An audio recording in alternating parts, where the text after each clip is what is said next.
Radiant team pick.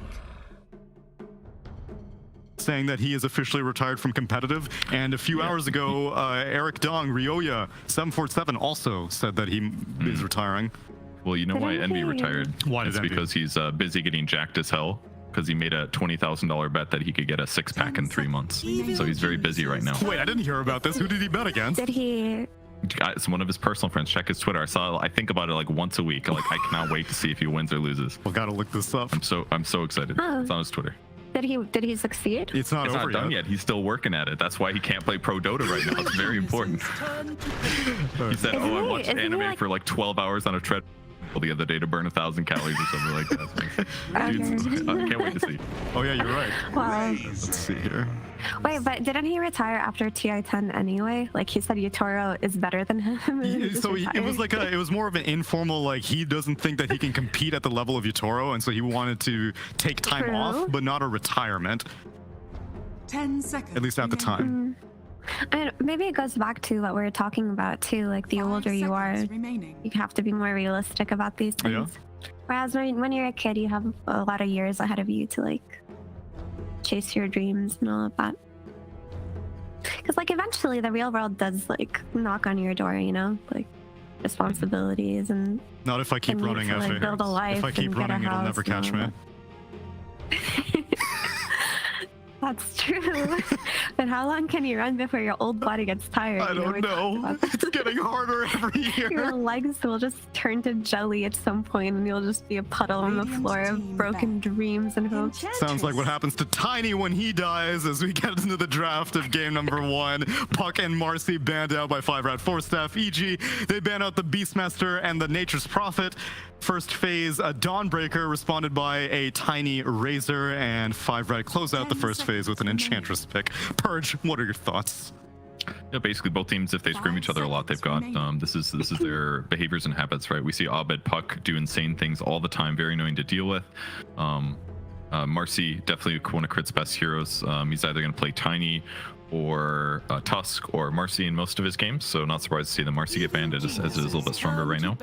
But ultimately, Dawnbreaker Enchant sets you up for a little bit of a like lane winning, and then they can transition later once they get some catch and some disables into some kind of like ganking and team fight thing. So they're still very flexible in their draft, but so is EG. And we touched on this a little bit, I believe, on Wednesday, where Tiny as a hero is kind of a nuisance to come out in the first draft because the hero feels like he's in a good enough place right now to be first phased. But also when he's first phased, most of the time the assumption is that he's a support, right? Because he's going to be easy to counter. But in the case that you make the preemptive assumption that he's going to be played as a 4 by crit, then you can forget to address him within your draft. And if you forget to do that, then it can just be shifted to core, and in a lot of times, Tiny without a counter in a game as a core is just a matter of time before he gets to that point in the game where he carries, right? So it's really frustrating to have to just account for a hero so early on. And Tiny and Dawn are some of the heroes that make you do that this patch. And they ban out a Terror Blade, which once you get like a Scotty timing on these like long-ranged late game hard carries, it's very effective against Tiny Carry. It's good against Razor as well, assuming you don't get linked at the start of the fight. And they're also going to ban out some lane counters. So from their bans, it looks like it's Tiny Carry. Of course, they can still be very flexible, but that's the nefarious thing about the opening, because it can potentially be a huge headache later on in the draft here for 5RatForceStaff because of these bans. It's a good word. Nefarious. Something I don't hear enough in a Dota broadcast. Sinister. Very sinister, It's like- ominous. Slept 8 hours last night. That's Oh why. man, my man is feeling Otherwise, I've refreshed. been like, it real bad, very bad. Not good. It's have power. Enough would do my power. Many. On the 5-rat side, banning out all these heroes. The first two, at least the Jug and the Ember, very difficult to catch with these Dawnbreaker combos. Also, decent laners potentially. They can run down their opponents, break smokes, do lots of slight chains that can punish. So that would have been good. Yeah, I mean, so for me, when I look at Razor, 10 seconds it- remaining. you kind of just have to ask yourself, in a Razor draft versus a Razor team like 5 EG, who seconds remaining. play it on multiple roles and have always excelled with it, you ask yourself, what are we going to do once this Razor gets that BKB timing right? Because the way that this hero is played, it gets around that 15-minute BKB if it's put on a good lane, which normally you try to do if you draft this Razor, and it's kind of hard to fail the laning stage of this hero in a lot of cases, unless it becomes like super pressured. But around that 15-minute, you see like some kind of collapse, usually around the mid lane with this Razor BKB timing, where you just overpower the other team, 5 seconds take their tower, and then you just like open up that map for yourself. So do 5RAT have the tools to deal with this Razor timing so far? Question is no. And now that this Chen comes out, which by the way I think is Fly's best hero, like in that series versus Nouns, the way that he played it in that game too is beyond impressive, in my opinion. Like he just went from he just like no, he just went from lane to lane so cleanly and just got objective after objective. Like it was a very clinical game, but it just made it so that there was no place on the map for Nouns to play. And what I was just talking about that Razor early timing, Chen is one of the heroes who complements it so well, because now you just have this added push power and this added hero that naturally takes over objectives by himself, with the addition of like 1 or 2 aggressive heroes. So you usually have like a very nice tempo looking draft going for them right now. Yeah, it looks very threatening for sure. Yeah, now that you mention it, I seem to remember him getting a lot done, even though he was only like level 4. He was using all these like mud golem creeps and harpies, and like he was just like pressuring everywhere. It was really effective. Oh, that was the game that they killed the mid tower as well really quick. I remember that. And he was just smoking from lane to lane. There's the one here the 5RatForceStaff has a 100% win rate on. You can't really look that much into it. Sorry? It was. I mean, it's against Felt though. Is that? Yeah, it's against Felt. Yeah, look. Regardless, still solid hero in the patch. Good for initiating. I would say there's a good solution against the Razor BKB timing, right? Because you can hookshot him, walk away, cog him, force him to like waste seconds or break static link. I think that's a great pick here. Double damage versus Chen's creeps on your battery assault also. Let's go. Sure, why not? Why not? And then Dawnbreaker, that's going to force Dawnbreaker into a core. Unless it's carry Enchantress, of course. Oh, God. But with the sniper pick, probably not. And they will go for that super long range, high DPS hard carry as a potential Razor solution, which is kind of cool. You know, even though Storm Spirit's nulls got nerfed, I think that hero is still playable. Yeah, we and just it looks like a really solid Storm game. Boom, busted it out against Alliance in their Game and Gladiator series just an hour and a half ago, so it's viable. Oh, in game 1, I missed that one. Yeah, it was game 1. Yeah, they do have weak disable. That's definitely the case here. Part of the reason they banned Batrider, that guy would have just like ran circles around them too. But we'll see where EG goes with this. Their pushing is really solid right now. Maybe they need a little bit more lane stabilization. They know where the sniper is going to be. They still don't know who the mid is, so they pick their mid if Fear gets banned, or did they solidify some other lane? Yeah, I'm glad to see more snipers come up, by the way, because Pure early on in the European tour just made it look like a hero that has so much potential that maybe not enough teams explored. But when you pair it with some melee laner like Clockwork, assuming that they are going to be played together, I mean, you can always have sniper mid too, depending on what the matchup is. It feels like this hero, if left unchecked, and if it doesn't have heroes to jump on it, definitely becomes such a nuisance in fights. And he just does so much damage from so far away, and even if you get on top of him, if you have that one jump hero, he can stand his ground in man fight and just turn on his passive ability. He really is stronger than he used to be. His shard's really good too. Pretty low cooldown. The disarm is great. AoE against the Lycan and other stuff can be pretty decent, but EG kind of committing more into the split push tower taking death ball thing here. Still not solidified on their picks just yet, but it does look like the last TI strat, right? Like Lycan Tiny, they banned out a lot of Tiny counters here. They can turn them into Wolf later if they want to. That's going to allow Tiny to run down Sniper very easily, not have to worry about headshots so much. So it kind of looks straightforward, hence why they're banning out some mid heroes. And that's later on in the game too, right? Where you start to think about the wolf fight on the Tiny. But I mean, if this game goes based on EG's timings of their like Chen, Lycan, Razor, BKB, they can potentially just end this game really early on. The one saving grace for 5RAT is they did pick up the sniper, who historically has been this excellent anti-push hero with shrapnel and with his like long range. He is able to defend early on, which is why you kind of just need that hero to get on top of him in the situations where you are going for those high ground pushes. And I guess Lycan can run at him hasted, but it still doesn't feel like enough. I mean, maybe you could just put this Tiny mid, honestly, and just have him buy that blink dagger and be the hero to take these jumps for you. Yeah, I guess the last pick will determine if Razor or Tiny is going to be Abed's hero. Yep. All the bans great though. Good call on the Storm Spirit that gets banned out. Bloodseeker, Rupture against Lycan or Razor would have been excellent. More counter push with Bloodright would have been solid, and Bristle would have just given them some really nice frontliner. That would have made Sniper a lot more survivable, assuming then it would have been Sniper mid, probably Bristle safe. Would have been a lot easier for them to defend their towers, and now I don't really see how they do that. Yeah, Timber. I was thinking maybe they'll pick Timber to be that like tanky frontliner guy. It is Linux's best hero, but it's gonna force what Dawnbreaker carry or Dawnbreaker mid, one of those two, unless it's Enchantress. Or it's Enchantress carry. I mean, it could slow things down certainly. A lot of strength heroes on the enemy team. Guys, it's a Sniper carry. Mid Timber, offlane Timber, and then mid who? Effie. I'm thinking because it depends on this last pick where they're going to put their cores actually. Yeah, I mean, right now, you can't actually decide where these heroes are going without seeing this EG last pick. This is what's going to decide who goes where. 5Rat is expecting this Tiny to be a support, which is what geared the Spirit bans in the final phase. So they're expecting an Abed hero to come out here. It also helps protect their lane swaps too, because if Sniper has to worry about Void or Storm Spirit mid, he's going to get destroyed at level 6 if he gets behind at all. So it kind of allows their lane swapping to be more flexible. If it's like, I can lane against any of these heroes, whatever, I'll be fine. Then Sniper can go mid, or maybe he'll go safe lane, depending.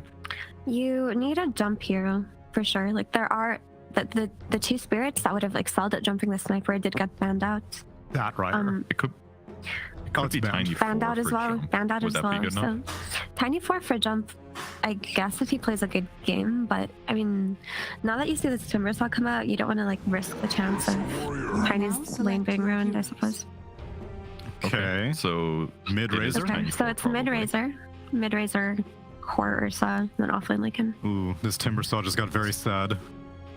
Yes. Okay, so Ursa, I suppose Ursa can also just be your like jump on Sniper later on if he decides to go for that blink build. He also just lanes incredibly well versus Timber Saw, so I think shifting this Ursa to carry and just like demoting the Lycan and the Razor a little bit makes a lot of sense here, because 5Rat's only in to this game would have been if Timber Saw had snowballed his lane. So if you just prevent this Timber Saw's snowball, you're still going to run the issue of once EG start to play on their tempo and they start to play on their summons and that Razor BKB and just like collapse on objectives, there really isn't that much 5Rat can do. The Sniper is going to be the one trying to defend with Shrapnel, but if he gets jumped on and dealt with early in the fight, there's no other way for 5Rat to fight back. So a lot on Timber Saw's shoulders. I mean, he's in mid Timber Saw. And it's mid against Timber the Saw. mid Lycan. Abed just So picked up the Lycan. you dodged the Ursa lane. So yeah, mid to dodge the Ursa lane. That's going to allow Lycan to farm just fine in the mid lane. Now they get to do Razor against Dawn, or against, who's the carry? DNM, the Sniper. So they're going to do Razor against Sniper. It seems like pretty good lane matchups for EG.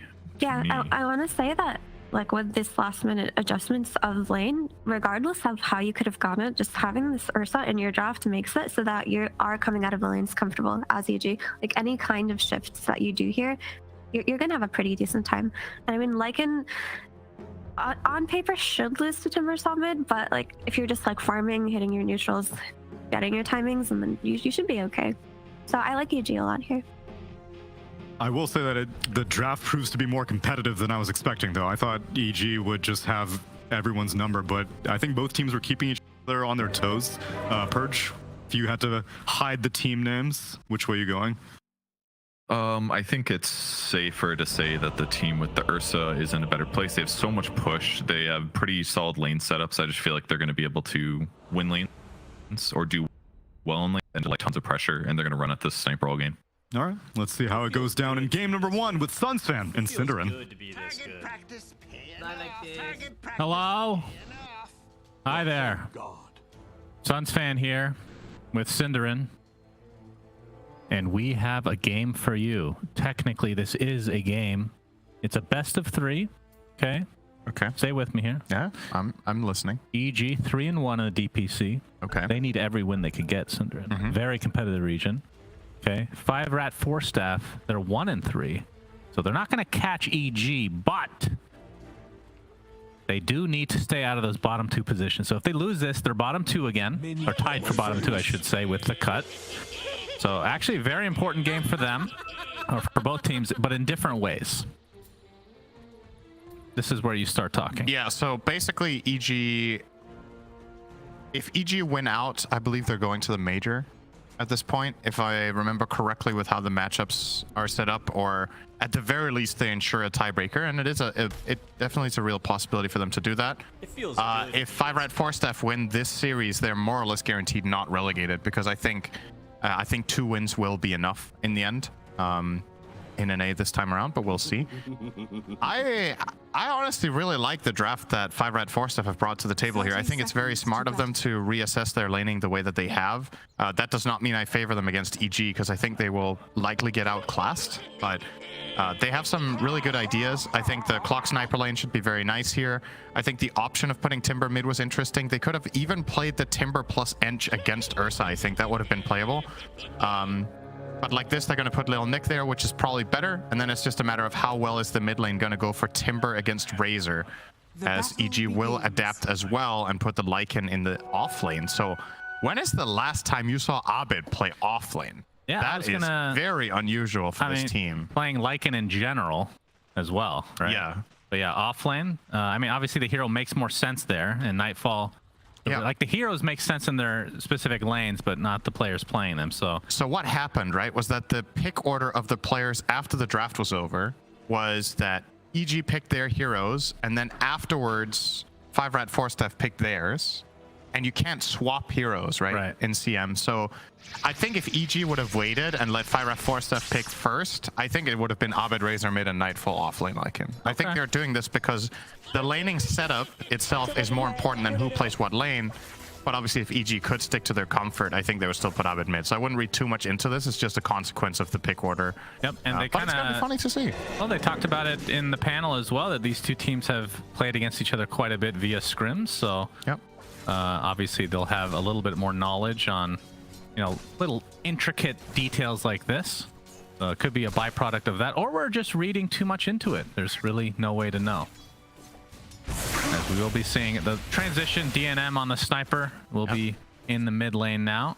So they're going to ensure the Timber avoids the Razor lane, and they're going to be putting him bottom, which is an amazing lane for Timber here. Speed will be playing against Tiny Lycan as Timber saw, which is awesome. And the mid lane, obviously, Sniper against Razor should be fine for Sniper. I don't know. I'm very inexperienced when it comes to this matchup, but I feel like theoretically speaking, Sniper should be fine here. And then they get the best possible side lane that they could against the Ursa, which is the Dawn Ench. So I don't think 5RatForceStaff could have set this up any better for themselves. Now it's about delivering in the lanes themselves and getting off to a good start. But well, Arteezy's going to be playing his Cowboy Ursa, everybody's favorite cosmetic. Remember when this used to enrage people? And look at Dota now. Yeah, it's very vanilla now to have the cowboy hat. Yeah, but it's worth a lot of money, I'm sure. I actually have to check the marketplace to see how much it's the Alpine Stalker set is definitely one of the rarer ones. And of course, Arteezy would have access to that, being a part of EG. A lot of these players that are really high profile, they get stuff sent to them by fans. Yeah. Like, what's wrong with you people? These players are rich. They're millionaires, for God's sake. As speaking of the millionaire himself, Arteezy. Are you one of those guys that goes into an XQC stream and you're like donating to Millionaire Omega Lol when somebody donates? No, because I don't go on that stream and I don't type in chat, but I think that, yes. Okay. I do think that's odd. That one makes a little bit more sense because at least your name is popping up. Like, they get some gratification out of that. If you gift something to a player in the game and they keep your gift message on the item, then your item is in the game and it says that it's a gift from someone. How many people check that, would you say? Tens of people. I've seen some pro player with cool items that are like a gift from a fan or... So one person? Yeah, probably me. Which I feel like is very valuable that they get me to see. That's true. If they know it's you, then it makes a little bit more sense. I think that's very cool. All right, that's fair. Abed in the offlane, like we talked about, 12-7, and Speed playing the Timbersaw, 16-6. So EG have they've done a pretty good job manipulating the waves down here with crit on the Tiny to not just make this a flat-out standard laning position for both teams. Lycan doesn't want to play this lane under normal circumstances, so they have to get a little bit creative, and they've managed to do that so that the Lycan now 13 for 7. It's not fantastic, but it's good enough for now for Abed. And Crit is going to look to make a move on mid, potentially, where he would have... That is one of the biggest problems for Sniper mid. This hero sucks when it gets ganked. And Tiny definitely one of the worst ones to get ganked by, but Good read from DNM there. They do have the ward around that bottom area that saw Crit moving. It was unsuccessful. It's funny because Zeus had the same problem, right? And they gave him the jump ability. Yep. Sniper doesn't get that until Shard, right? So it doesn't really help him in the mid lane. Imagine if Sniper had a jump skill. Oh my god. Yeah, just add blinks to every hero. Why not? Good pressure from Nightfall onto DNM in mid. Gets basically full link, so he should deny this entire wave. Yeah, and he's sitting on really good CS right now in 20 and 10. And as you can see, the Sniper, who, I mean, DNM went a little bit late into the mid lane, so not exactly the most fair comparison, but still a bit behind. A considerable amount of plasma field is going to connect, and you see the right clicks coming from Nightfall. Not quite enough, as now Albino Zebra has TP'd. Nightfall's actually in trouble here. He can get soloed by Clock. Okay, Battery Assault level 2, but here comes Crit. Gets off the Avalanche, but inside the cogs is Nightfall. And you can see Crit just trying to stoke this up for his mid laner. Important that Crit's there. Plasma Field just clips Albino Zebra, but I don't think they can continue on with this. As a TP in back by DNM, but not able to really follow it up with anything more. This Dawn Ench lane is doing work against Ursa, by the way. 29 for 11 against the 19 and 3 on Arteezy's Ursa. I think this is the best part of the way that 5RatForceStaff chose to set up their lanes, is the fact that they can actually limit Arteezy's early game with this Chen, which I don't think was something EG were expecting to happen. But Dawnbreaker is just one of those melee heroes that can go toe-to-toe with Ursa in lane. She's just that strong in the early levels. You combo that with an Ench. Ah, damn, look at that. Just bullying him away. Just the main thing you need is to have a constant influx of mana. So I need to find a way to make sure Little Nick has mana for his spells, whether that's buying Mangoes or Clarities or having a Basilius on the Ench, whatever you want to do. You definitely need that the whole time. He has a Soul Ring now, so that will be a big help. 6-minute rune trying to be contested from Albino Zebra, but he gets tossed in the air. And will be brought down to Nightfall, who gets the first blood as the mid laner this game for EG. I mean, when you get to the, let's say it gets to mid to late game, like carry potential, I mean, obviously it's way different lineups. Razor's more of an anti-carry, Lycan is more of a pusher, and Sniper's just more of like that sit back and try to right click. But who would you favor in like a late game scenario? It really depends where the fight takes place. I think if it takes place in the Radiant base, I think that's very difficult to push into, the Sniper Dawn Clock trio and Chakram as well. But anywhere out in the open, I think Lycan is going to make Sniper's life in particular miserable. You really need to be careful about this matchup. So overall, I guess most conditions later on in the game, I think EG Nightfall looks to be very dead. Assassinate is enough from DNM. Nice setup there by Albino Zebra, who's been all over the place on this clockwork early on. As you can see, Fly being scouted out by Giant. I mean, that's another thing we haven't talked about, is the Enchantress versus Chen. How does that play out these days? Because typically, I mean, back in the day, the Enchantress was just like a hard counter to Chen. Right. The cooldowns have obviously shifted quite a lot with the Enchant and the Persuasion, so I think it's less clear-cut now. Well, Arteezy gets a bit blocked, but I think they'll find this eventually. Fly will take it. I send you back to the Albino Zebra. Okay, and inside Little Nick goes with that Starbreaker, so they'll at least get a trade. And in the mid lane, DNM getting soloed by Nightfall.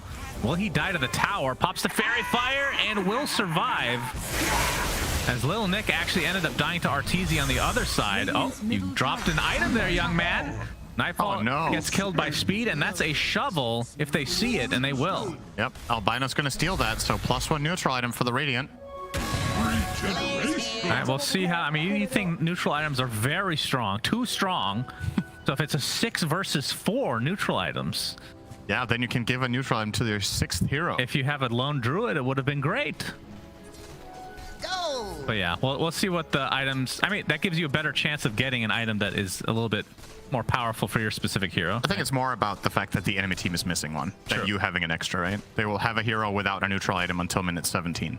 So that sucks for EG. It's not the end of the world, especially not with level 1 items. If that happens with a key level 4 item, for example, it can really be impactful in the right circumstance. Right. I mean, it's unlike the Alliance game where Nico Baby went without that just by choice for the first 15-20 minutes. Did that happen? He didn't have a neutral item for a long time. I must have Maybe it wasn't that. I mean, I might be exaggerating, but it was quite a while. As the avalanche is there, penitence to follow, and Crit and company. You can see Abed in his wolf form. They will be netting him and destroying him. Let's see if they transition to the tier 1 push. What do you think about the fact that neutral items drop on the ground? Do you think that's a good implementation? You could imagine that you could just get it in your inventory, right? When you kill the creep. And if you don't have space in your backpack, it gets teleported to base. Oh, Little Nick. What do you think? We're going to have to hold that amazing mechanic line from you, Cinderit. Arteezy. He is. Looks like they want to clean up even more. They're going to get 2 kills out of this little mini exchange up here. So, nicely done from EG. I think it's a cool... I like it, actually. That it drops? I like the idea of people stealing neutrals is cool. For sure. No question. Are you saying you don't like that? I'm not sure. I'm a little bit on the fence because I feel like sometimes it's just a lot down to chance, right? It's just like you're killing a camp and then randomly as you're killing the creep, you get ganked, and there's like, it's not premeditated from either side, so it's just like luck that it drops as you're getting stunned. Like in that example with Nightfall, right? Yeah. He's just at that camp, and coincidentally, at that moment, the neutral item drops, he's getting ganked, so they lose an item. Like, you could argue that is moment of it's a moment of opportunity, right? But it's also just a little bit, you know. Has been killed. An early tier 1 tower taken out in the bot lane by Abed, who has kind of just been left alone. Has his helmet of the Dominator. Classic Lycan. And we'll be going for the Vlad. I mean, talk to me about the build on Lycan these days. Is there much of a much variation? Not on the first item. I think basically every Lycan right now goes home of the Overlord, right? Yeah. But then after that, there's some variation. Sometimes you see the Ags as the next item. Some people buy Shard just for added map pressure. And some people go more of a like semi or like more of a carry route for themselves with like AC or ACBKB, these kind of items. I think in this game, the wolf form is pretty crazy on Ursa. So you could go Ags, but with the entirety of their lineup taken into consideration, I think AC is probably the best overall item. We got the Centaur stomp onto Little Nick, the second one to come, but the TP support has come with the sniper info along with speed. You can see the chakram, and yeah, Fly might have to be the sacrifice. Assassinate is there. So DNM and company doing a nice job of kind of countering this EG gank. But bot lane on the other side, Abed trying to take out Albino Zebra. The hookshot's going to miss, and Little Nick has come with the Solar Guardian, but they're not going to get any kills out of it other than that troll. But I have to say, I mean, they're down 1k right now on the side of 5RatForceStaff, but I feel like they've looked pretty good. Obviously, this is going to basically even it up. Well, as I say that, it increases to 2k, but they're definitely holding their own. I think the biggest problem in this game is just the sniper mid has been exploited a little bit. Aside from that, it's an even game across the board. He's the one who's behind. And the issue with that is Sniper does not play very well from behind, so you would have ideally loved that hero to have a better start than this. At the same time, it's not disaster territory by any means, but you just know that you take into account that he is playing against this Tiny who's going to get a dagger as well as the Lycan. It's definitely a little bit problematic, and he will have to get a pike probably very early. Oh, Lil Nick getting caught off guard again. Static Link with the toss set up. Buys himself a little bit of space, but not quite enough to get away. I swear sometimes Static Link just seems like absurdly long. Like, that looked like it would have snapped at me. It's an electric leash.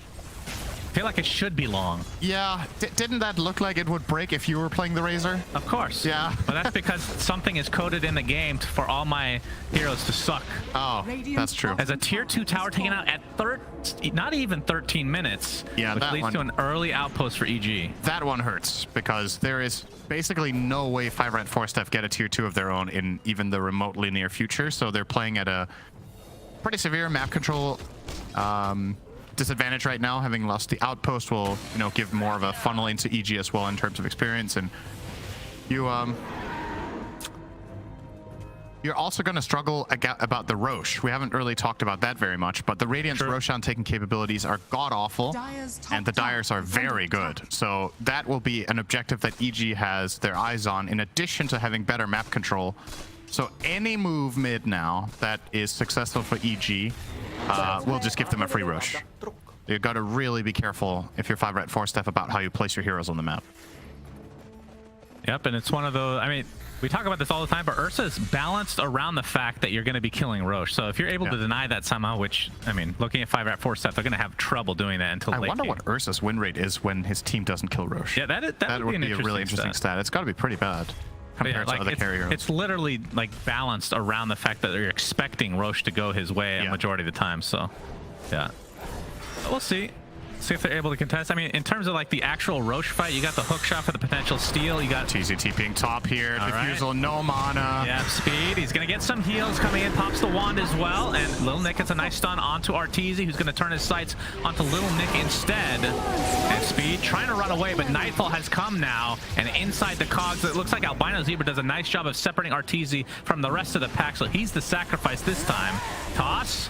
Not quite enough. Speed still trying to find a little bit of space here, but you can see in the bottom lane, Ovid is just pushing the tier 3 tower as the rest of 5RatForceStaff just trying to get the hell out of here. Lil Nick into the trees. Looks like he attempting to TP out the avalanche. Oh my god, that was so close. Actually, amazing escape play there from 5RatForceStaff. The fact that Timber and Dawn got away there was pretty incredible, but you know, as flashy as it looks, you still got pressured really hard bot, like you said, and you are going to lose the Roche. So without any kills, this is still a major win for EG, but it could have been a lot worse. Does he have 3 centaurs, by the way? What is this? It's 3. Yep. And now another stun. Well, now technically he has another 3 stuns. Yeah. You should have like a sacrifice button on that mud golem. You stun him once, and you just hit the sacrifice button, and it kills him immediately. What an insane creep. You think that'd be too good? Yeah. Really? That would be crazy. All right. If you could just choose to get 3 rock throws in a row. Yeah. But then you die right after. Well, the golem does. Yeah. And if you don't kill the target within 5 seconds, your hero dies as well. Okay. Now we're talking.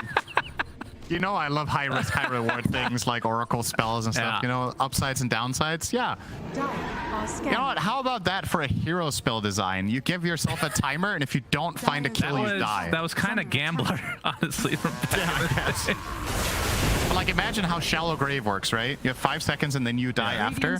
Imagine that as an ult that empowered you. So for 5 seconds, you get like really strong, but if you don't kill anyone in that time, you die. That actually sounds kind of interesting as a spell, to be honest. Valve, if you'd like to commission us to design here, we are available for free. I suppose that's pseudo how Battle Trance works on Troll.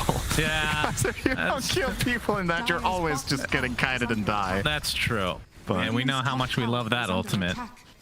3.5 minutes left on the Aegis. The speed is still pushing the tier 2, and I don't think he's just gonna EG, get this, huh? Yeah. I mean, there's the fort.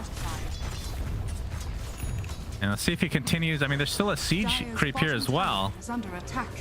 And finally a TP comes, but a lot of damage to this tower as Arteezy is the one defending with that Aegis. I wonder what took them so long with this defense. I don't know if they have TP cooldown on Ursa there, but I mean, he has Aegis, so I don't think he's very exposed by TPing down there first. Yeah, Speed's got to be pretty happy about that. 80% of the tower is gone, and that will open up for them to get the outpost in the top half. Yeah, I'm an EG with a 2k lead. Surprising Albino Zebra isn't taking back the outpost here. I feel like he should have the information that that is a very safe area for him right now, but just opting to let EG keep it. And even if it might seem kind of irrelevant to take this back, it actually matters more than you would think. Okay, that's a dead end. It takes away an access point for the enemy team. It gives you the bonus back that the outpost inherently gives every minute.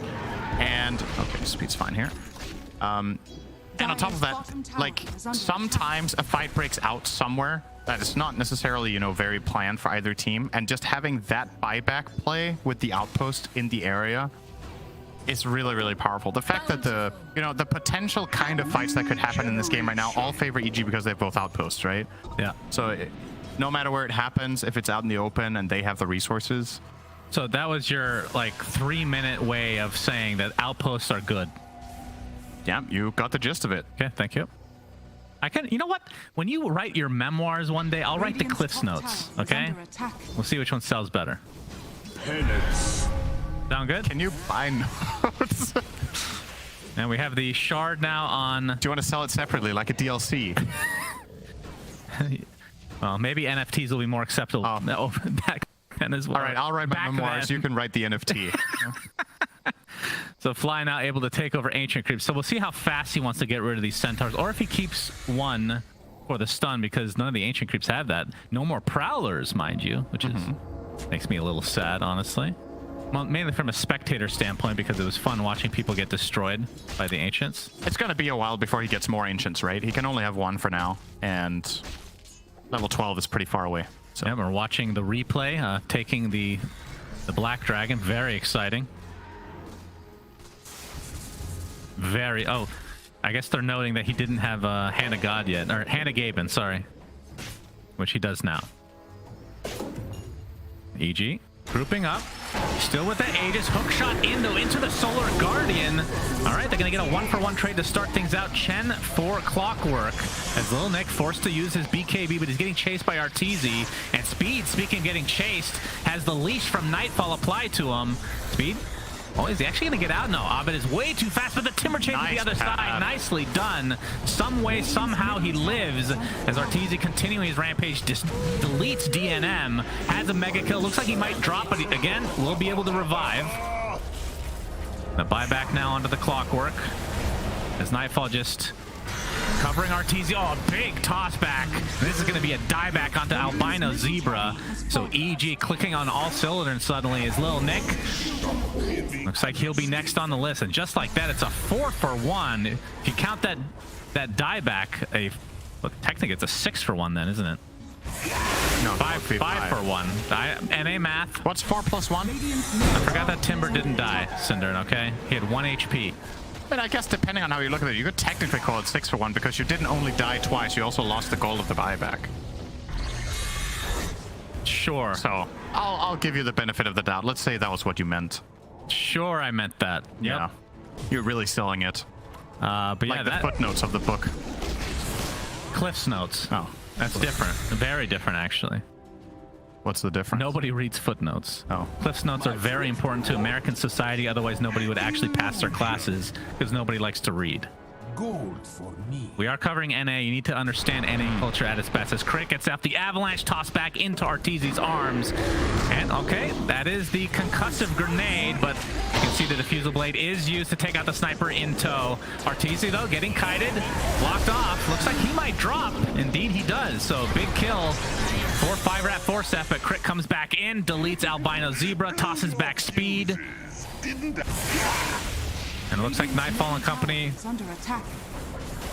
actually get more aggressive here. Not sure if they want to chase into the actual base, as the Starbreaker will connect with the BKB just in time from Nightfall, continuing to chase Giant. Well, he probably tastes them too, because it is a deer, which we both had, and it's very delicious. But either way, leads to yet another kill for EG. And he tased him because he's Razor. That's true. That sounds like animal cruelty. It's pretty cruel what happened there. So is Abed working on an assault cuirass, as we're gonna look at a pretty early concussive grenade. he had no choice. Yeah. So I feel like that's most games on Sniper, because if you're picking a Sniper, they're gonna pick something that can just get up in your face. this is a really nice play from Crit. Blink and Avalanche, and then he has the toss to reset out. If he uses both or uses just the toss, I think he ends up dying to the Timber there. So nice little reset play. Also want to commend 5RatForceStaff on, they've done a pretty damn good job in this game at escaping hairy situations, right? We had the play top earlier with 2 of them escape, then we had the great escape from Speed at the top tier 2 of their own. So they've done a good job mitigating losses, but the problem is they're not finding kills of their own. Like, they keep escaping. And I think the biggest problem they have in terms of posing a threat is just that this sniper has been shut down really hard strategically in the game. Having to buy concussive grenade is 1,400 out of the bank. That means you still don't have your pike, which he might not even be buying. I feel like he needs both, doesn't he? The problem is when you get both, you just have nothing to. Yeah, then you have no damage, and that's kind of that kind of shows the problem that this hero can have in the right circumstances, right? Yeah. Like if you have to itemize like that and to feel happy, then it's about choosing the lesser evil here, which might be the build that he's going for, honestly. I mean, obviously concussive grenade is cheaper than upgrading the Dragonlance to a pike. So this way maybe he can buy some more damage. Crit. EG increased this to an 8k lead now as Crit is going to get hook shot. It's off the Avalanche, but here comes the Solar Guardian. So it looks like Crit is done. And the rest of EG, not sure if they want to fight.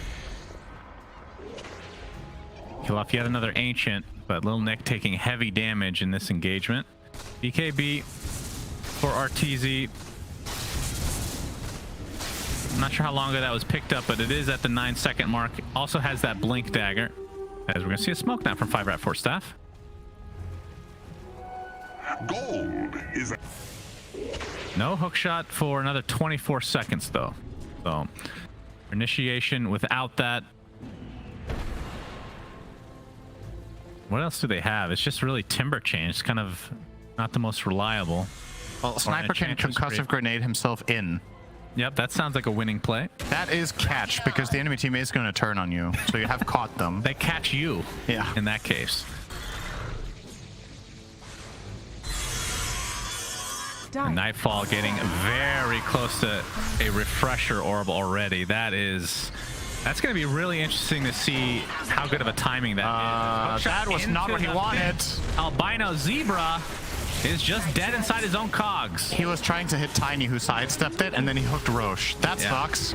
Roche is a very powerful creature, unless you're a bear, because that makes sense. Bears overpower whatever the hell this thing is. That is a second Roche for EG. So Aegis and Shard, which I believe was consumed by Arteezy, so the Earth Shock will give you the little mini enrage. regeneration. Still one of the best shards in the game, probably. Yep, it's been nerfed a couple times, but agreed. Heal us. Up to Fuso. Giant is dead. The good do die young. Arteezy, top net worth in the game by a pretty respectable margin. Struggling to see us under the end shield. It lingers after you die, so it's just healing the green wave. Oh yeah, I forgot about that. Well, Deso now online for Lil Nick.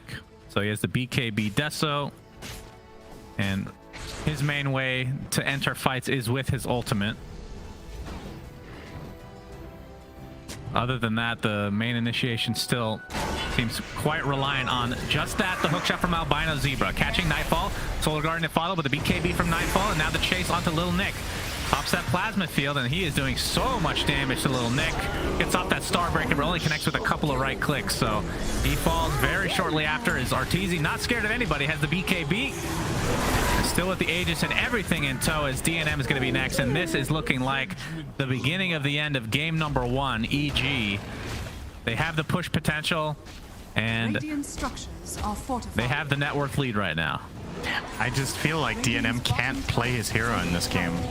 It's just Radiant's bottom tower has fallen. you really like when you see the potential that 5RatForceStaff have when they get to initiate the fights like this. Obviously the BKBs are becoming a big problem for them as well. It shuts down their timber largely, but it's just got to be miserable playing sniper. Yeah, it's just not having a good time at all. He did opt for the pike, by the way, so he double dipped on escape, and it just still doesn't really matter. Yep, so that's 2 sets of racks, and going for the third.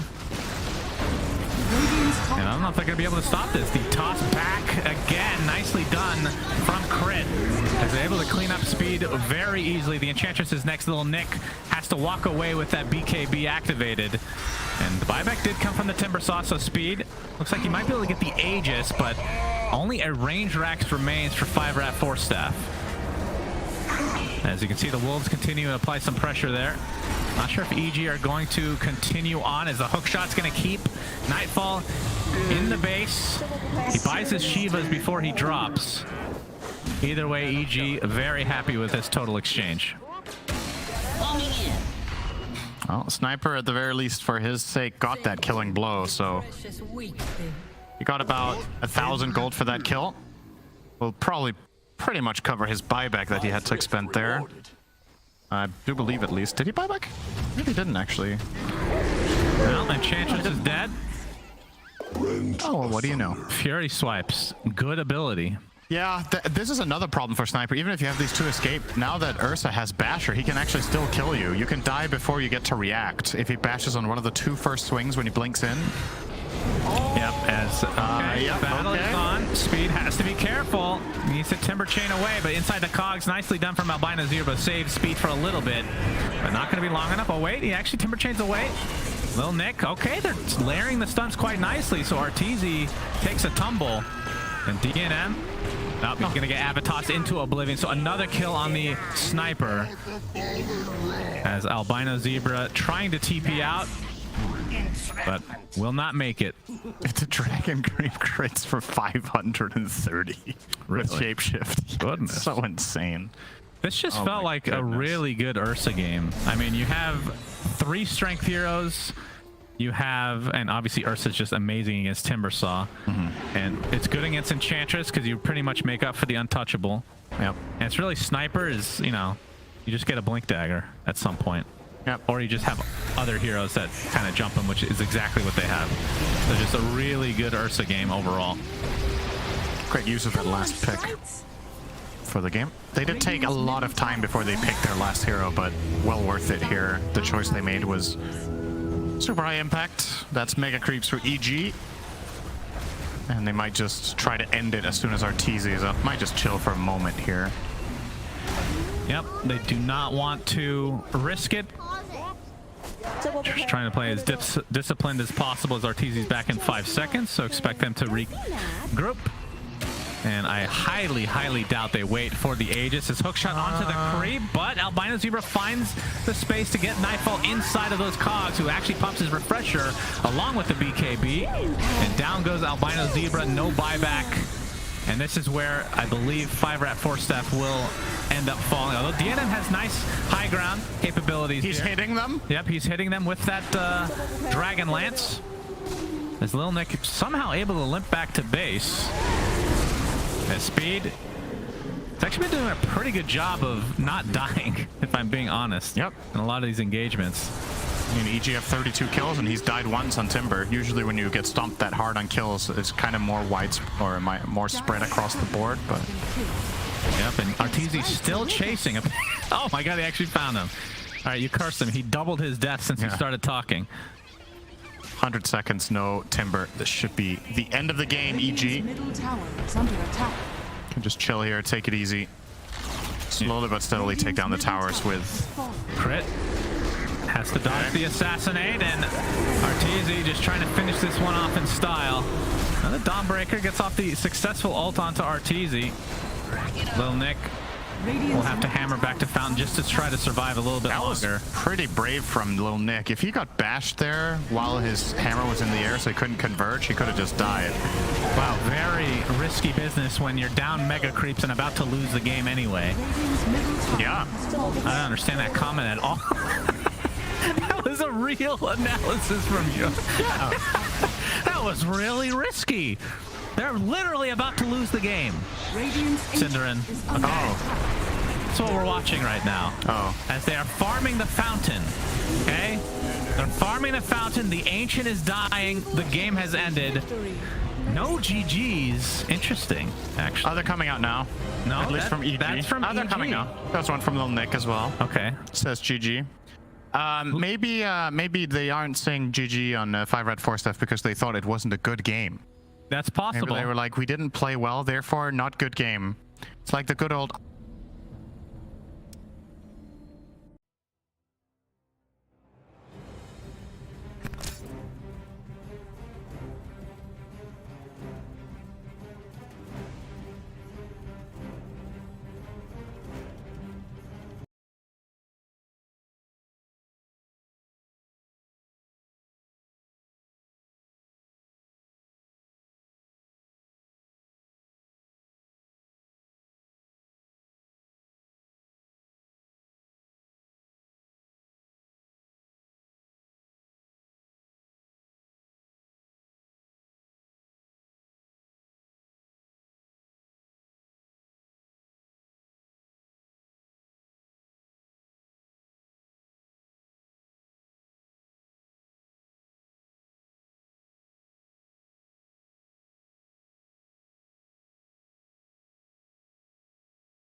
5 seconds remaining.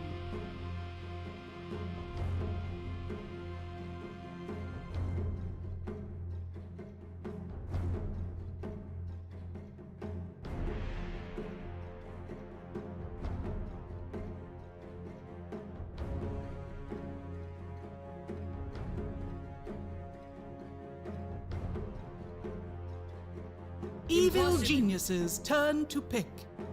We are closing out week number 4. Damn it. Damn it, I was so close. I was so close. We're closing out week number 4 here in the North American DPC, and I am losing my marbles. I have to talk to LED screens all day long, and the pigs in the studio are my only friends. Evil geniuses turn to bad. Dusk.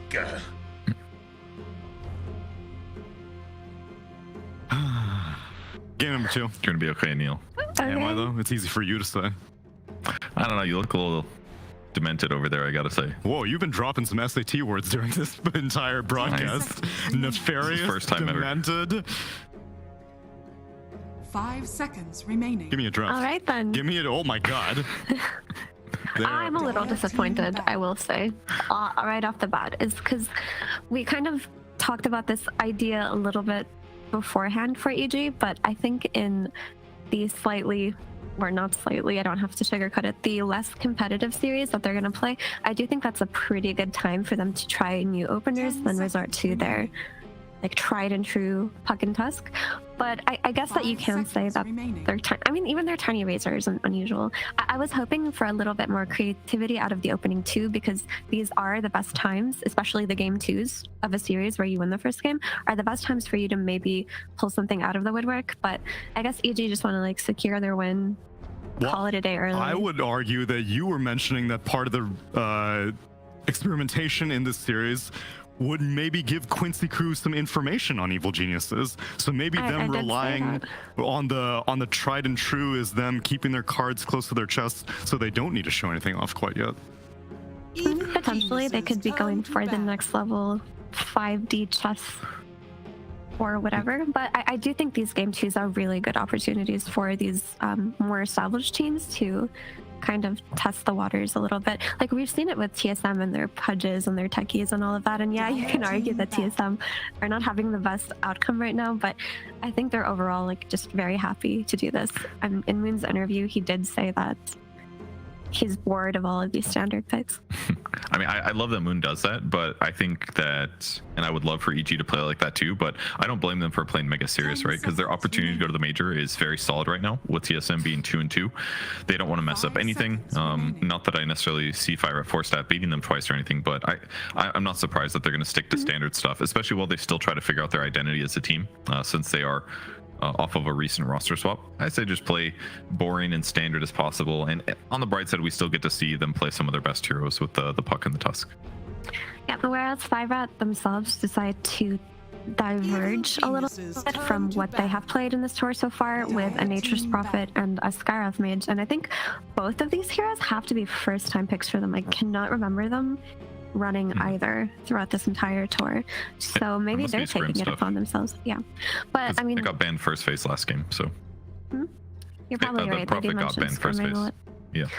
But I mean, as far as the NP and the Skyrath Mage goes, like NP is a much higher tempo hero than some of the picks that they played with last time. And as far as combinations go, like you do have Sprout into Silence into Mystic Flare potentially later on, especially when NP levels up and gets that leash talent, which makes it harder for heroes like Tusk and Puck to play into. But yeah, and you also have the instant silence of the Skyrath Mage versus Puck. A big deal in playing versus Puck is just making sure you can kill it. So Skyrath Mage in the past has been a bit of an answer to it, but it's still not my favorite answer to Puck, to be completely honest. It feels like it's easy to itemize against silences. Yeah, and if Puck ever goes on you first, he just destroys you. There's like nothing you can do survivability wise.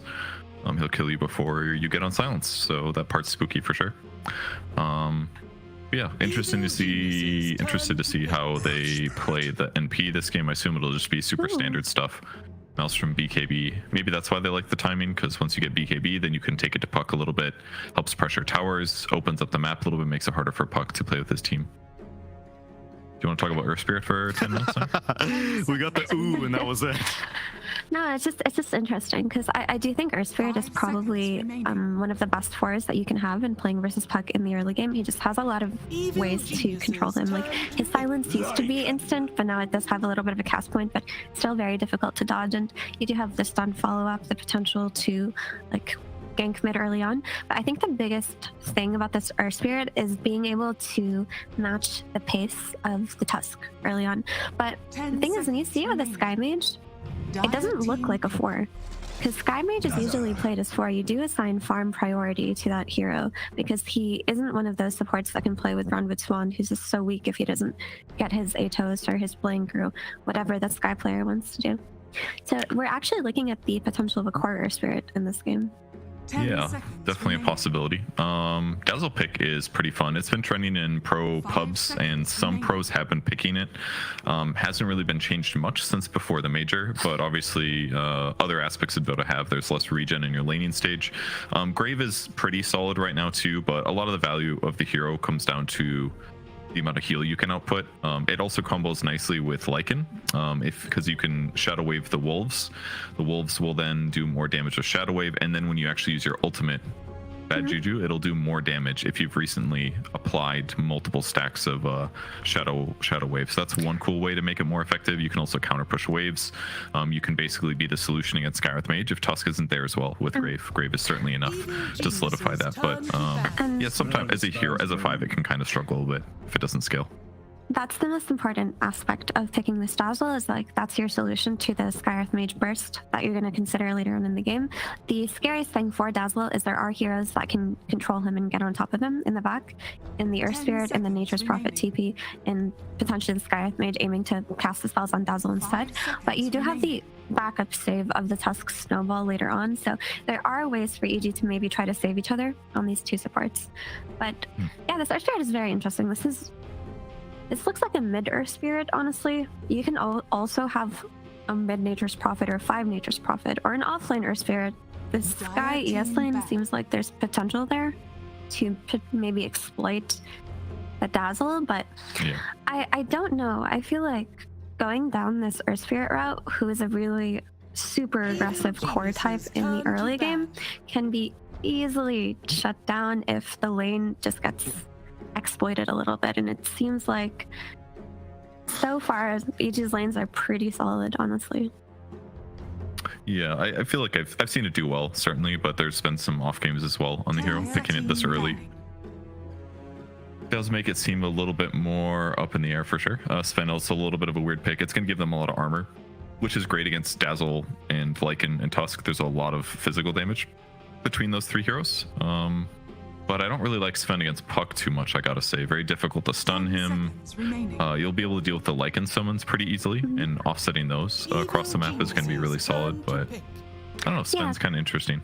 And Sven will definitely scale very nicely versus the Lycan. Also, if he ever gets that shard, that's just going to be a nice armor boost for his entire team versus this draft so far, which seems very dependent on physical damage, with the exception of Puck's nukes. But a lot of these Pucks just opt to play right-click with Witchblade anyway. I would say most do, to be honest. So yeah, for me, I'm just a little bit concerned for 5RAT. I like the creativity in their draft, definitely, and I like the aggression that's coming out of their draft, definitely, but you're depending entirely on your Earth Spirit and Sky to catch this Puck. So if it backfires, it seems like Puck might potentially have free reign in the game where he came out in the first phase. Especially if Sven is like offlane or something, right? Because then he's not going to even have as much like damage potential to follow up stuns with. So then if they're just relying on silences, Puck just needs like one defensive item or a little cover from his team and he never dies, I feel like.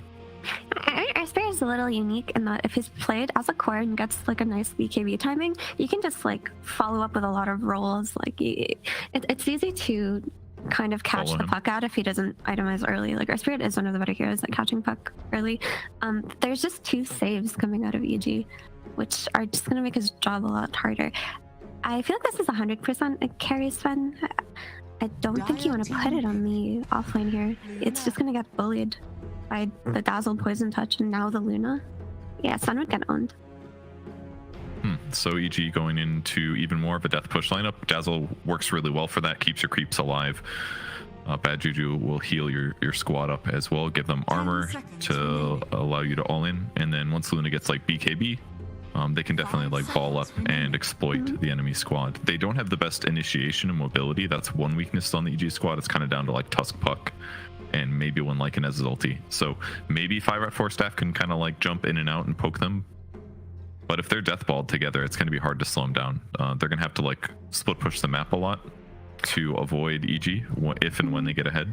And that sounds really difficult. Okay, I'm glad this coddle came out because you look at this Lycan and it was unsolved, honestly. The Sven as a solution to Lycan comes out way later in the game after Sven gets a couple of items, but you do need some kind of wave clear, some kind of AoE damage to like potentially push these lanes out, because EG don't really need to have like the best fight initiations. They just need to run down these lanes with the Lycan and like hit that Luna timing early, and coddle is a really great solution to that. So it looks like it's just going to be mid coddle, offlane Sky ES, and 5 Nature's Prophet. Yep, it is mid coddle. And yeah, Giant gonna be playing it. So 4 on the Earth Spirit and 5 so Sky. Yes. Sky is getting the. Okay, so it's a mid Nature's Prophet. Oh, I'm sorry, you're right. It was offlane. I guess okay. So I guess offlane coddle shouldn't have that hard of a time as well. But I would have preferred if it had gone mid. Really, I think that in the coddle versus Puck matchup, it only gets scary once Puck hits 6+1 rotation, but you should be able to like hit your timings on that hero and farm. It could be a player comfort kind of thing. I feel like he just gets crushed by a Tusk rotation though. There's like no way he doesn't die and then get behind, in my opinion. I feel like if you're off lane, maybe you can lane pressure the Luna a bit better. Does that sound reasonable? I think you can say the same about Nature's Prophet to a Tusk rotation as well, but it's just something they've probably played and talked about. I think 5Rat's draft is really creative. I think the coddle solved a lot of the lane issues that they're going to have, but I still heavily favor EG's draft here just because I think the lanes are solid. The Lycan can just kind of attract attention to the side. Earth Spirit and Sky can really fail at their jobs here with like a +1 item, and they've got 2 saves on the side of EG. It looks like they've just got a really solid 5-man draft, whereas 5Rat has to play the map a lot better and a lot more cleverly. Why make the Prophet the mid as opposed to the coddle the mid? I mean, that's what we were talking about just now. It could just be a player comfort thing, because I would have personally preferred the mid coddle, even though, yeah, it is scary once Puck and Tusk, once Puck gets 6. I feel like Nature's Prophet can die the same way to a Tusk rotation, but maybe, I mean, it's a master tier Nature's Prophet on speed, so it has to be player comfort argument. And I'm feeling very comfortable with my piggy friend. Let's go to our casters instead, though. It's Sunsfan and Cinderin. Prepare for battle.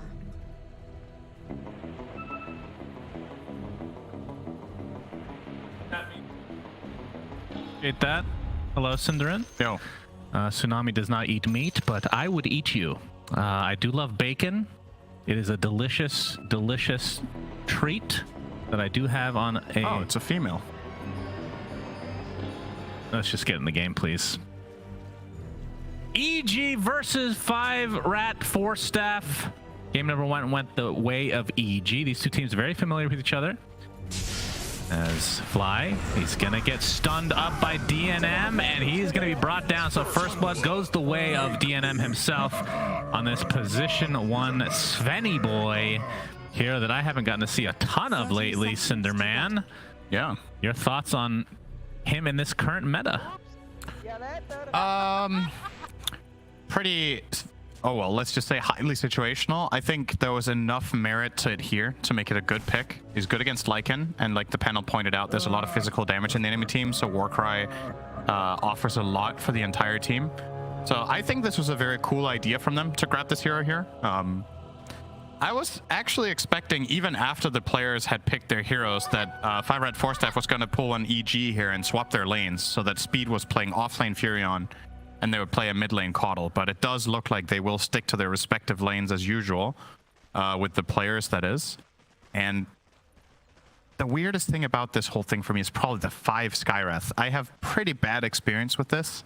It used to be a thing, I think all the way back in 2014 or something. Alliance played this as a 5 on Ake, if I'm not mistaken. But for the most part, from my perspective, this hero suffers from having too few items. You can technically play it as a 4 from the safe lane support role, I suppose. As long as they give Albino Zebra enough farm, that could work. But I'm a little bit skeptical about this hero's impact in this game, also because of its matchups. Lycan is the nightmare for this hero. I think it's the single worst core to play against in the whole game. Yep.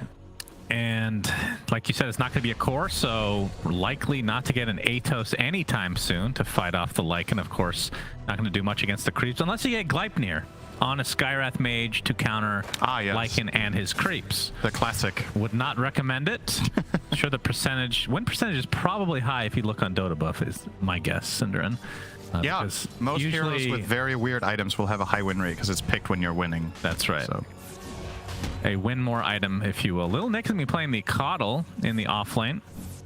And it's been a while since I've seen Arteezy on the Luna as the zip on out by Giant.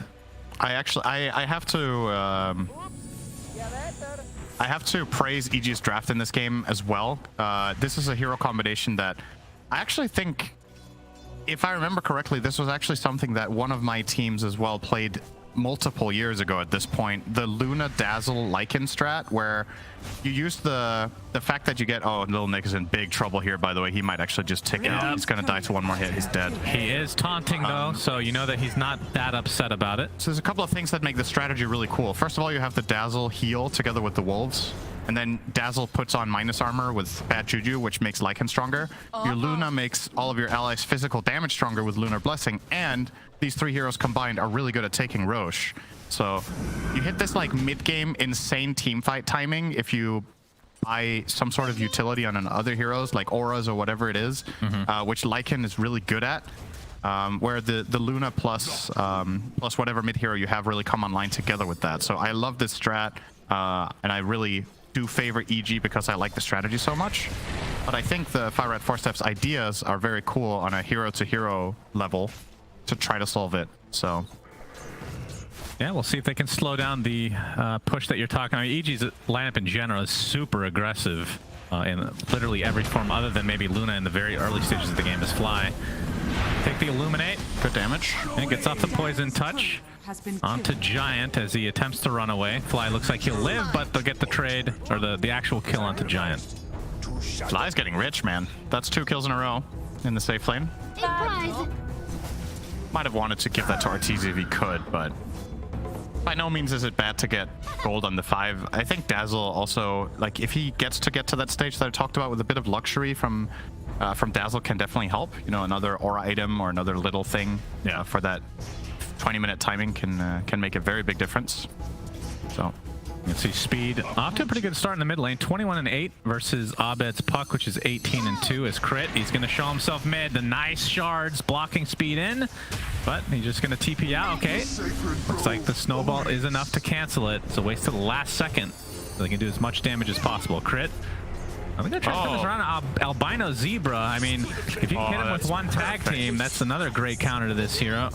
That's the dream. So they get the kill and crit dies as fast as possible after, so that the experience in the mid wave goes to the Puck. Crit gets a full refill, and they gave away no experience. Giant is in big trouble. He's still ticking, right? Yeah, he is. He is fine because of the Tango. Yeah, Fly in the meantime, though. He's going to face the wrath of Albino Zebra. Gets off the Arcane Bolt. Pops the wand, and the roll in is not quite enough. A nice Lucent Beam, but Fly still dies to the Arcane Bolt. Giant's just going to have to limp back to base. But yeah, Arteezy 21-8 right now, and on the other side of the coin, you see 30-3 on the Sven for DNM. Yeah, I mean, how fearsome of a hero can this still be? Because I mean, I still have a bit of PTSD from the old, like when Ags was first introduced and it was just like super popular for like 6 months straight. It just felt like the carry for that year. How does it fare these days, would you say, like in that mid to late game? A very farmed Sven can still totally carry games, especially if he's played with a hero combination that allows him to stick on targets. So, you know, at tried and true pairing would be something like Puck, right? So you have somebody else setting you up, you can just go to town. All right, Coil missed by Abed. It's a little bit missed opportunity. Very happy with that. But yeah, I think if Sven goes for the normal trajectory here and he just keeps ramping up, I do think EG are a little bit on a timer, to be honest. I think 5RatForceStaff have a very good chance late game in this one. I think all of their heroes scale well. Even the 5 Skywrath, the Lycan matchup will always be a problem for him. but he has some very useful utility later on. Earth Spirit is one of the best late game supports. Even the Caudal 3 has a lot of room to grow. So Little Nick has a lot of room to die. Trouble. Light and Arteezy pretty easily clean him up. Now Bino Zebra's a little late to the party, but it doesn't even have mana to work with, so we'll just have to try to leech a little bit of XP here. I read a suggestion about Sven that I found interesting. I'm curious what you think. What if Axe was toggleable? So you don't have to go with it? Yeah, so you can choose if you want to fly with a hammer. Right. Oh, speed. He's gonna get stuck inside the shards. Ooh, nice sprout to get onto the other side. So basically, if you had Axe on Sven, you can choose if you want to connect with your hammer or not. So you can just throw out a casual stun when you want to instead of backpacking your Axe. Yeah. And if you're Rubik and you steal Stormhammer and you have Axe, it doesn't suck. Okay. Right? I mean, who cares about Rubik, honestly? Yeah, that's a good idea. I like it. I'm sure there's a dev or two that would love for Rubik to be removed from the game, so they care about it in a negative way. Yeah. Yeah, that's the hardest hero to keep up to date with each. I mean, they probably have one employee just dedicated to Rubik. Jeff Hill's secretary is just Rubik only. You go on a date and you're like, hey, so what do you do for a living? I code Rubik. Yep, just keep it 40 hours a week. I would believe it.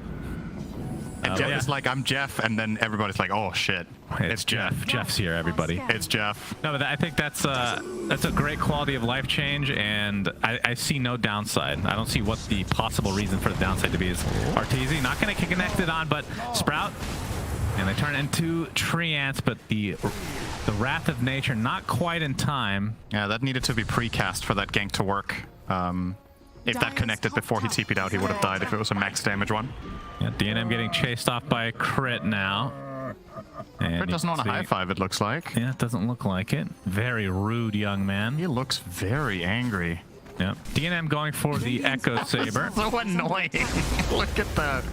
Oh, pops the Gaben Strength just to take out this camp. That's an interesting choice.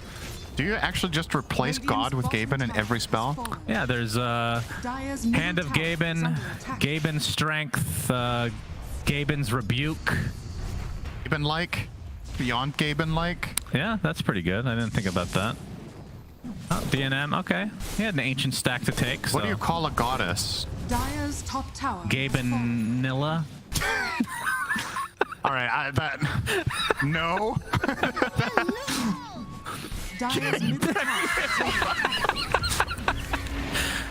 I was just on the spot, Cinder. I don't have these names queued up ahead of time as Albino Zebra will be drawn.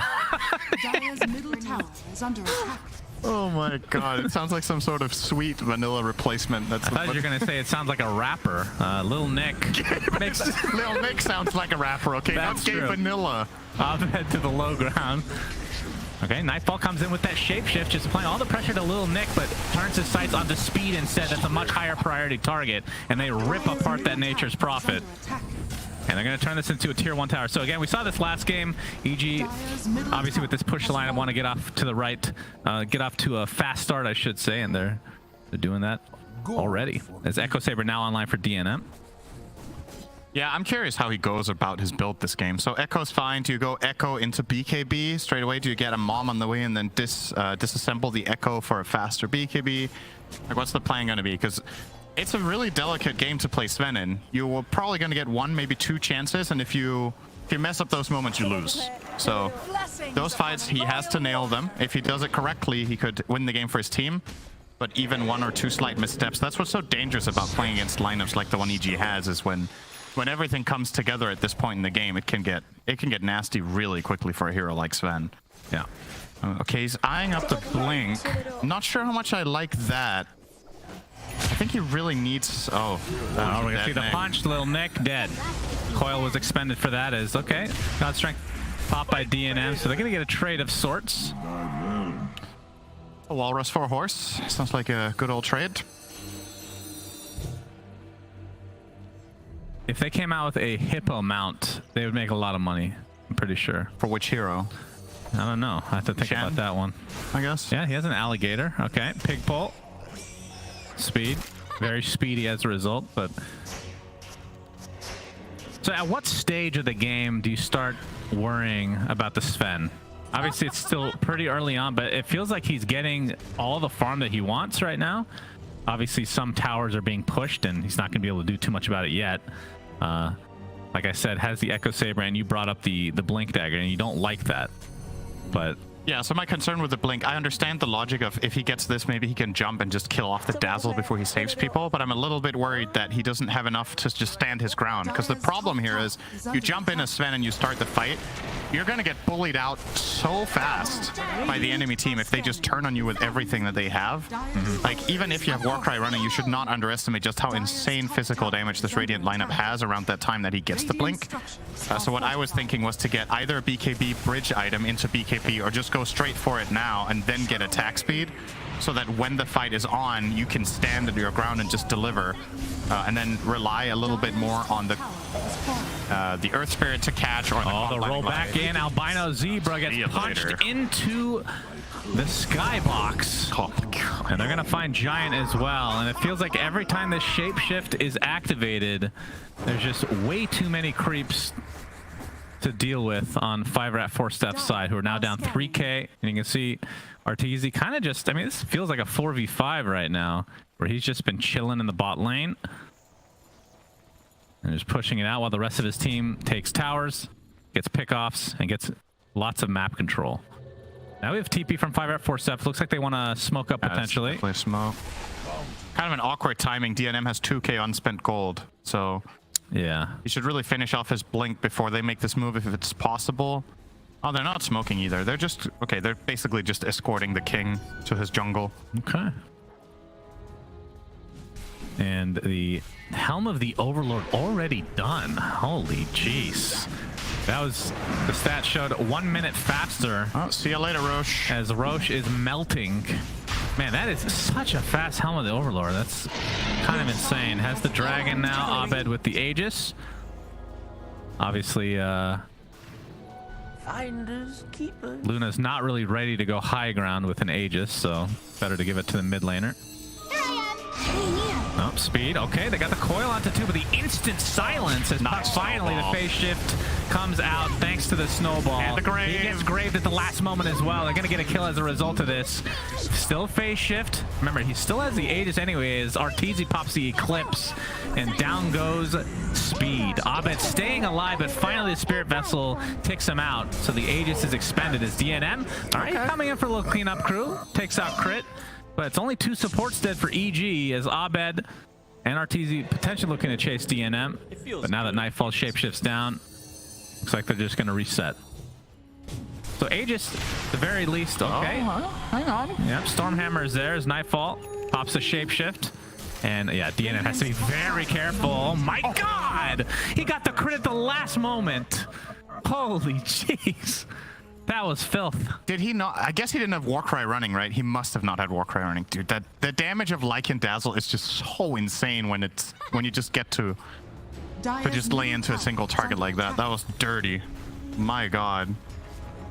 And that'll extend the lead for EG to 4k as Fly is getting ganked on the other side. Mystic Flare's there. And no way to dispel this quite yet. The Koi, he's going to stay alive. And they take out Albino Zebra instead. And they get another on top with a tier 2 tower next on the list. Okay, I'll tell you something. There is something really satisfying about watching Lycan Dazzle kill supports. Just as annoying as it is playing against Lycan as a support. It's kind of like, it's funny to know, you know, see PAs crit daggers and heroes and they just die in one hit. It looks really cool and it's very satisfying to watch, but damn, you just feel for these supports, man. Like the moment they go and cast a spell, if they're even the slightest out of position, they're gone. Like, just no mercy. Speed is spotted out. Toast. And, well, they've used both stuns. Oh, there's the Walrus Punch to follow anyway. Doesn't matter. No chance for Speed. 6k lead EG as we... He did turn into a pig before he died, though, so... Okay, that's important. So no Warcry here. Look at this damage. So 1400 HP. Let's see if he would have gotten out without this last crit on this auto attack. That's that was close. Borderline, yeah. Close. Might have been enough anyway, but tough to tell. That sound effect playing over Arteezy's smile. Crit. Oh, he's going to spot DNM. Do they see him, though? They do at the last moment. Okay, Stormhammer and the blink in, and he gets blown up. Not well enough. All right. So 5RatForceStaff, I mean, they've gotten a couple pickoffs, but the problem is it's only been the supports, really. Yeah. Like, Arteezy's been, I mean, all 3 cores, like, you can look at my screen, Cinder, and they're all flaming. I got the flaming cosmetic. That means they haven't died recently. They're on some kill streak action. Flight looks to be fine. Yeah, they know the smoke is coming too. They saw it on the mid ward. They got pinged immediately by Crit, where he got ganked. They still smoked in the AoE of the Radiant Vision, so Fly knows how long he can stay there before it drops 1 Shadow Wave and gets out, and you can tell Arteezy is very aware something might be coming his way, so just a little bit of chill in the trees, you know, to have a little breather. Yeah, now Abed with the regen rune.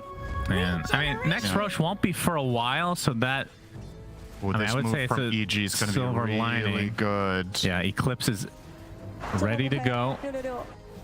Arteezy does not have BKB yet. He's going to show himself. There's the Eclipse. Giant is just dead.